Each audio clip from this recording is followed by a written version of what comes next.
Hi, everyone. I'm Tanya Rivero. Thank you for joining us. Democrats formally requested the president's tax returns Wednesday, resting their demand on a little-known provision in the tax code. The House Ways and Means Committee chairman submitted his request to the Internal Revenue Service. Congressman Richard Neal asked for 6 years of the president's personal and business tax returns. In a statement, Neal said his committee has, quote, completed the necessary groundwork for a request of this magnitude, adding that he is certain we are within our legitimate legislative, legal, and oversight rights. Neal cites an obscure IRS code in his request. It gives chairman of congressional tax committees power to make this kind of ask as long as the information is viewed in a closed session. The agency has until April 10th to comply. CBS News Capitol Hill producer Rebecca Kaplan joins me now.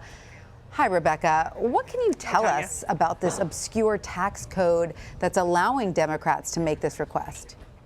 Well, in this request that Richard Neal made to the IRS, he notes that it is IRS policy to actually conduct an audit of the president's tax returns every year, but that's not something that is codified into federal law. So what he says his committee is doing is the necessary oversight to determine whether this actual policy is being followed, whether they are auditing the president, what the scope of those audits are, and if it's necessary, whether something should be done to actually write this into legislation. So he says that this is just a part of his oversight responsibility as chairman of the Ways and Means Committee. Wow. So he says, hey, I'm just doing my job. So just doing my job. Rebecca, what do we know about the timing? What factors led to Neal's request happening now? Well, the obvious question is this tied to the release of the Mueller report and the conclusions that we heard from Attorney General William Barr? And the answer to that is no.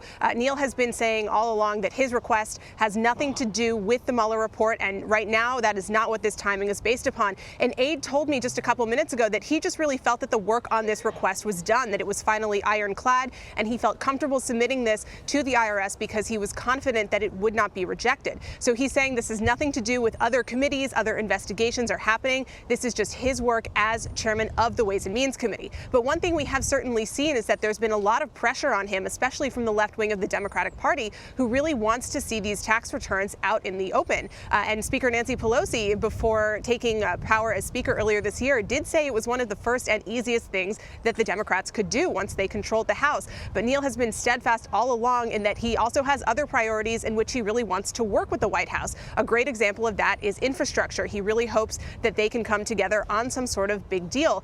There's also a big trade deal about to come through Congress, the U.S.-Mexico-Canada agreement. So I think there's been these competing pressures on him to balance those demands and his oversight responsibilities, but also make sure that he could still have a working relationship with the administration. And Rebecca, is there anything else of interest in that letter to the IRS commissioner? Well, one thing that we did find out from the letter is that in addition to just 6 years of personal tax returns from the president, Neal is also requesting 6 years of returns from a variety of Trump's businesses, including his golf club at Bedminster. This is something that I think we'll definitely see the president say is a red line for him. He has said that in the past, that requesting his tax returns would be a red line.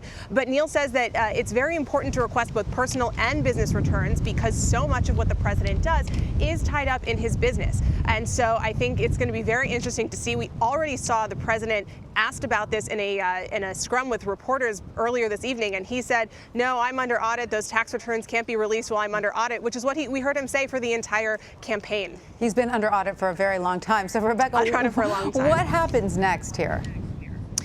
That's, remains to be seen after this April 10th deadline. Chairman Neal says he's confident this request will be met because it is a kind of an airclad request, and the IRS has never denied the committee any request under, as you referenced, Section 6103 of the tax code. However, I think it's very likely that this does end up in a lengthy legal battle because they could say, no, we are not going to hand over those tax returns. We could see Treasury Secretary Steve Mnuchin step in and say we are not going to hand over those tax returns.